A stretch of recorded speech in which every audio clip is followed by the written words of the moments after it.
Travis Kelce and his teammates arrived at the Mercedes-Benz Stadium in Atlanta for the Chiefs vs Atlanta Falcons game on Sunday, September 22. Travis Kelce appeared in a black suit and tie, along with red shoes and a black baseball cap. People noticed that Kelce had a very new style when he appeared today, a fan said. Kelce's outfit looked very eye-catching and very Kelce style. Meanwhile, Patrick Mahomes appeared in a classy black suit and carried a white suitcase and a backpack of the same color as he walked to the Chiefs' locker room. Travis Kelce and his teammates at the Chiefs will take to the field to get acquainted with the grass and warm up before the Chiefs vs Atlanta Falcons game begins.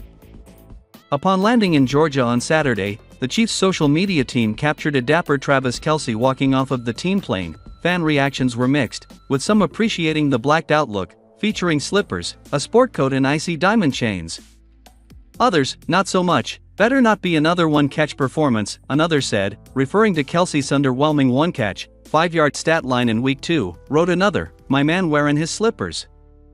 All he needs now is a brandy snifter and a cigar," someone remarked. Through 2 games, Kelce is off to a slow statistical start despite Kansas City's 2-0 record.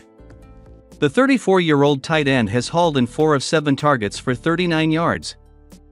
Kelce will need to pick up the pace if he's to reach the 1,000-yard mark for the 8th time in his 12-year NFL career. Patrick Mahomes and the Kansas City Chiefs have been left without another key weapon early in the 2024 NFL season. With Isiah Pacheco suffering a fractured fibula in Week 2, the team now has to figure out how to replace its primary running back. Matt Nagy, however, has made it clear everyone on the roster has to be ready for these kinds of situations. Speaking to the media during the week, the Chiefs' offensive coordinator reminded all his players to be prepared to step up. "Yeah, it's certainly a little bit different, but that's expected. Pops, Pacheco, is doing a good job recovering. And that part of this game is injuries, but we know how much he wanted to be out there," Nagy said, via Chiefs Wire. "But for us football-wise, the X's and O's part, I think the guys that we have in here now have really been able to get a chance to be in this offense, get some valuable reps, whether it be at training camp or preseason. Now it's the next man-up mentality, and so, you guys know who the guys are that are here." Pacheco will be out for at least 6 weeks after undergoing surgery on his right ankle. In the meantime, the Chiefs will lean on rookie fullback Carson Steele, veteran RB Samaje Perine, and seasoned RB Kareem Hunt, who returned to Arrowhead after Pacheco's injury. "For us, the biggest thing is just making sure that we put them in optimum situations and probably don't try to do too much one way or the other with any of them," said Nagy. "And understand, too, that it's a little new to these guys, and that's okay. We just help them through the process, but there's a lot of excitement about them, too."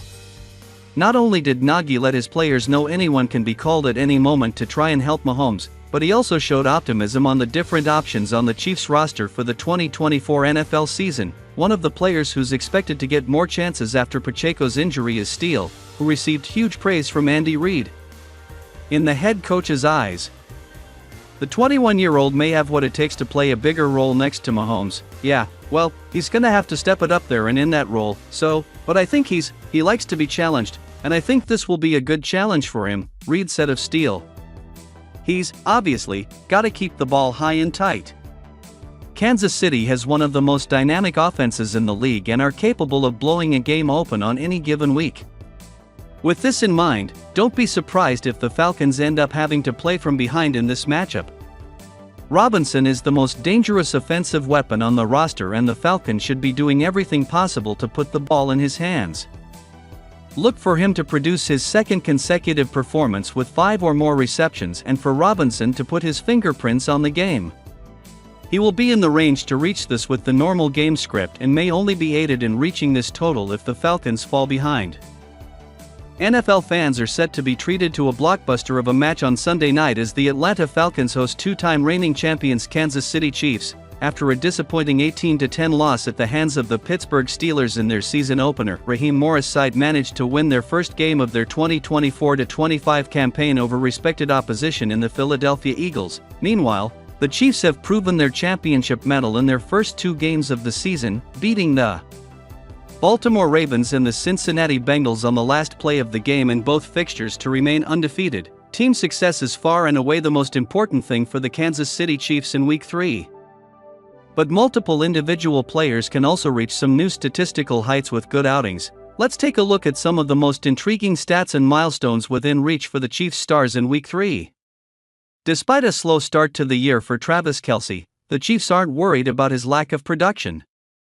They believe the numbers will eventually show up, and when they do, the future Hall of Fame tight end will rise up multiple leaderboards. If Kelce records 2 receiving touchdowns on Sunday, he'll tie Tony Gonzalez for the most in Chiefs history. He'll also tie Gonzalez for the Kansas City receptions record if he has 5 catches in Week 3.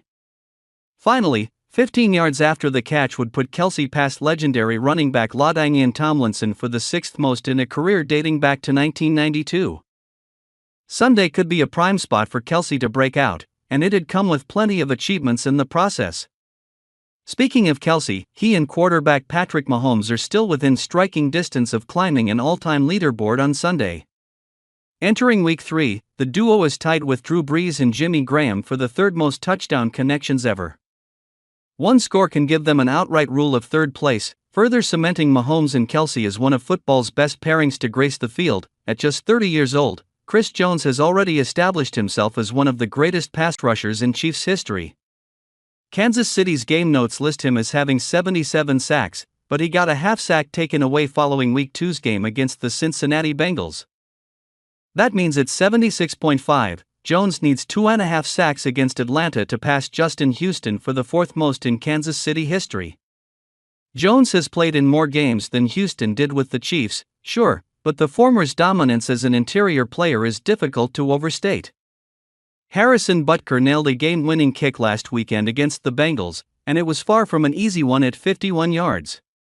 If the veteran place kicker can hit another one from 50-plus yards out in Week 3, he'll tie Baltimore Ravens standout Justin Tucker with the most such boots since 2017. The next make will be Butker's 30th of that nature, which is a testament to his reliability from long range. With Tucker being widely considered the best kicker of this era.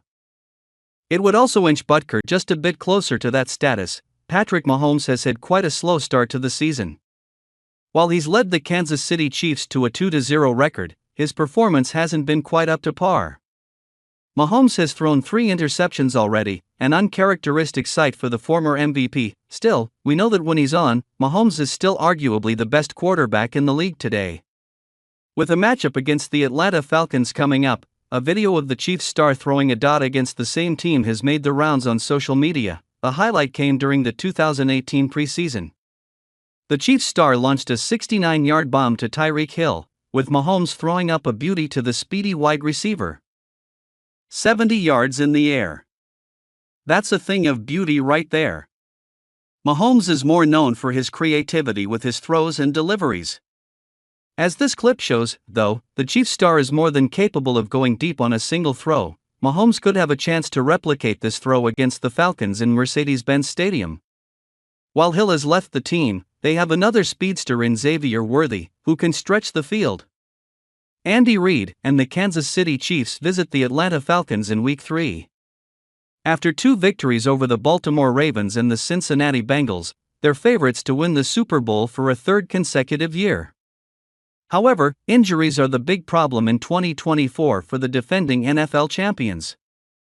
So far, the Chiefs have already lost Hollywood Brown and Isiah Pacheco with possible season-ending injuries. Furthermore, the offensive line is also a major issue to protect Patrick Mahomes. That's why, in a surprising move before Sunday Night Football, Reid is ready to make a huge change.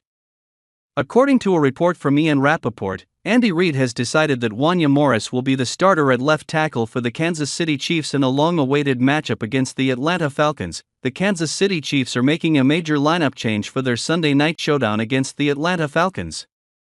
Sources say Wanya Morris, the second-year offensive lineman, will start tonight's game as the left tackle and blindside protector for quarterback Patrick Mahomes. Second-round rookie Kingsley Suamataia heads to the bench.